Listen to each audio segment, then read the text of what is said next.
Hey there, it's E Squared. I'm Erin. And I'm Emily, and we are here today to keep things simple and fun. Have you ever been asked to do homecoming or prom mini sessions or mini sessions for anything really? Well, we're here today to hopefully help give you some ideas when it comes to prom mini sessions. And make sure to stick around until the end because we have something special for all of you senior photographers out there. And by the end of this video, you'll feel more confident when it comes to trying to organize your prom mini sessions. And for the best photography tips and tricks, make sure to subscribe to our channel and hit that bell for notifications of future videos. Okay, so the very first thing that we do early on, I would say a few months prior to the actual date, is finding out when the prom date is and then start putting a bug in your followers' ears early on Facebook, on Instagram, on both places, and start collecting emails for those people that want to be on the wait list to be the first to know when you do start booking. And schools usually have their prom date picked out almost a year in advance. Not that you need to go that far, but you can start looking at getting those dates into your calendar so you have those open when prom comes around. And in our area where we live, we have lots of small towns around, so we can actually book local schools from a variety of local schools on the same exact date, which is really nice as well. All right, the second step that we would recommend is determine your pricing. We try and keep things extremely simple because our goal of prom mini sessions are to get in front of more high school students that will eventually hopefully book us for senior photos. And so we keep it extremely cheap and we charge per individual person rather than per group because group sizes really vary. The next thing we want to talk about is how early to book. If you start booking too early, like 2 months before the actual prom date, you run the risk of people backing out, group sizes changing, all of that kind of stuff. So we like to book 2 to 3 weeks prior to the prom date so we don't run into those issues. Step number 4 is to determine the length of time you would like to run your sessions. Now, 2 things kind of come into play when it goes to this. How long do you want to be shooting? Keep in mind the best light during that time. So we don't like to shoot all day long because we know we aren't going to have great light all day long. And so we shoot usually for about 3 hours max. And in that time frame of 3 hours, how long do you want each individual mini session to be? When you start to get really large groups, like groups of 20, which sometimes happen, it is hard to fit them in a small time frame. But when you get groups of 2 to 4, which is also pretty typical, you don't want too long. So we typically do anywhere from 15 to 20 minutes per group. Now, when we get a group that is really large, we will sometimes give them 2 back-to-back sessions of 15 minutes each. So it just kind of runs into one big session. However, there is another option, and we've done this before too, where we actually limit the group sizes. So we say groups no larger than 6 or 8 people. The next thing we want to talk about is location. So making sure you have a location picked out in advance. You've maybe scouted this location to make sure that the light is good there for what time of day you're shooting. Now you can, when you're booking these, you can say location to be determined and then let them know closer to the date as well. We do that often.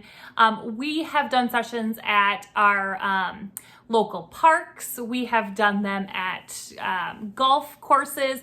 We have done them in greenhouses. So lots of different ways. Checking with those locations to make sure you can be shooting there is a really good idea. We've also done them at like the pumpkin patch when we have our homecoming ones in the fall and the pumpkin patch is open, again, asking for permission. And then other things or other places to consider would be anywhere that does weddings. So any wedding venue, you can also see if they're willing to have you there. Step number 6, like we had said before, is determining the time of day. So when we think about this, you kind of have to look at 2 things. When does their prom actually start?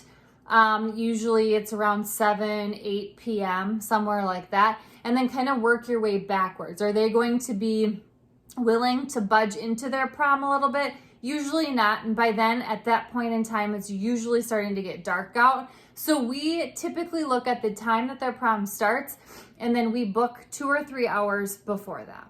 making sure the light is at its best. Now, when we send the sign up form, we just use a plain old Google form that we send out. When we send that out to the emails we've collected and just to our social media followers in general, we are collecting their names of all of the individuals that are going to be in their group. We ask how many people are in the group, and then we also ask for their cell phone number in case of last minute changes or cancellation due to rain. All of those things are good things to think about when collecting information. Step number 8 is we like to send text and email reminders. We do this just in case, one, something gets rained out or canceled, or we have to change locations based on the weather or whatever it might mean, but also just a reminder to make sure you have all of your money ready to deliver to us. Make sure you arrive on time, because if you get backed up in any sort of way when you're doing backup mini sessions, it kind of throws everything off. And a lot of times high schoolers were kind of laid back and said, well, we'll get there when we get there. So it's important to make sure you send those text message and email reminders. One other thing that we really like to do is we like to bring an assistant. We are both shooting at the day of prom mini sessions, so we're booking kind of double time slots. But even if you're by yourself, bringing an assistant can be very, very helpful to collect money, check the group in, make sure you have all of the people there, and just push you to keep you flowing and keeping track of time, because sometimes with bigger groups, you can start to become overwhelmed. So bringing an assistant can be really helpful. And another thing to think about with our assistant